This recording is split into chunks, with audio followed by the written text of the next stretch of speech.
Morning students, आज हम पढ़ेंगे क्लास 5 की हिंदी और हम जानेंगे अपने चैप्टर फर्स्ट के बारे में। तो देखिए बच्चों, चैप्टर फर्स्ट का नाम है प्रकृति की सीख। यह एक कविता है जिसमें कवि ने बताया है कि प्रकृति से हमें क्या शिक्षा मिलती है। तो हम इसे पढ़ेंगे और समझेंगे। तो आइए बच्चों, इसे हम पढ़ते हैं। फूलों से नित हंसना सीखो, भंवरों से नित गाना, तरु की झुकी डालियों से नित सीखो शीश झुकाना। फूलों से नित हंसना सीखो, भंवरों से नित गाना, तरु की झुकी डालियों से नित सीखो शीश झुकाना। तो बच्चों, हमें फूलों से हंसना सीखना चाहिए और भंवरों से गीत गाना, अर्थात हमें हमेशा मुस्कुराते रहना चाहिए और हमारी वाणी में हमेशा प्रेम होना चाहिए। और तरु की झुकी डालियों से नित सीखो शीश झुकाना, और पेड़ की झुकी डालियों से हमें यह सीखना चाहिए, हमें अपने बड़ों का सम्मान करना चाहिए, उनके सामने शीश झुकाकर ही बात करनी चाहिए। सूरज की किरणों से सीखो जगना और जगाना, सूरज की किरणों से सीखो जगना और जगाना, लताओं और पेड़ों से सीखो सबको गले लगाना, लताओं और पेड़ों से सीखो सबको गले लगाना। हमें सूरज, उगते हुए सूरज से यह सीखना चाहिए कि प्रतिदिन हमें सुबह समय से उठना चाहिए और मन में प्रेम का भाव रखना चाहिए, किसी से घृणा नहीं करनी चाहिए और सबको गले लगाना चाहिए।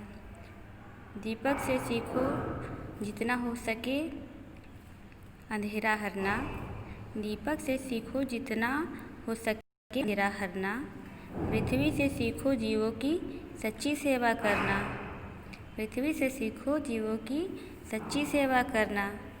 अर्थात कवि यह कहना चाहते हैं कि हमें दीपक से सीखो। दीपक अर्थात एक जलता हुआ दीप, प्रकाश जिससे अंधेरे में उजाला प्रकाश हो जाता है और वह सारे अंधेरे को हर लेता है। और पृथ्वी से यह सीखना चाहिए कि जैसे हमारी पृथ्वी सभी जीवों को अपनी गोद में सहारा देती है, उनकी सेवा करती है, ऐसे ही हमें भी सभी की सेवा करनी चाहिए, सबकी मदद करनी चाहिए। जल धारा से सीखो आगे जीवन पथ पर बढ़ना, और धुएं से सीखो हरदम ऊंचे ही पर चढ़ना। जल धारा से सीखो आगे जीवन पथ पर चढ़ना, और धुएं से सीखो हरदम ऊंचे ही पर चढ़ना। जल धारा अर्थात नदी की जल धारा होती है जो हमेशा बहती ही रहती है, कभी नहीं रुकती, चाहे कितनी भी बाधाएं आएँ। उसी प्रकार हमें भी अपने जीवन पथ पर आगे बढ़ते रहना चाहिए, कभी नहीं रुकना चाहिए। और धुएं से हमेशा सीखना चाहिए, वह भी हमेशा ऊंचाई की ओर जाता है, हरदम बढ़ता रहता है। उसी प्रकार हमें भी ऐसे ही आगे बढ़ते रहना चाहिए। सत्पुरुषों के जीवन से सीखो चरित्र निज गढ़ना, सत्पुरुषों के जीवन से सीखो चरित्र निज गढ़ना, अपने गुरु से सीखो बच्चों उत्तम विद्या पढ़ना, अपने गुरु से सीखो बच्चों उत्तम विद्या पढ़ना। सत्पुरुषों अर्थात साधुओं से हमें एक अच्छे चरित्र की सीख लेनी चाहिए, हमेशा सच्चाई के रास्ते पर चलना चाहिए और अपने गुरुओं से, अपने शिक्षकों से हमें अच्छी विद्या के बारे में सीखना चाहिए, पढ़ना चाहिए और दूसरों का सम्मान करना चाहिए।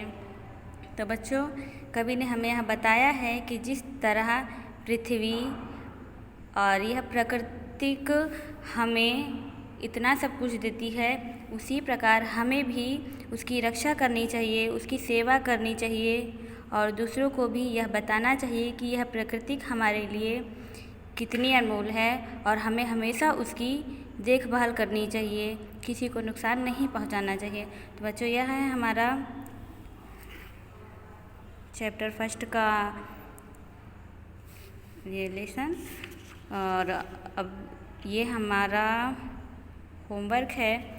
बच्चों, आज का होमवर्क है, आप इसी कविता को 2 से 3 बार दोहराएं और इसकी हिंदी को आप अपनी कॉपी में 2 बार लिखें और इसे समझें और अपने जीवन में इसको महत्व दें।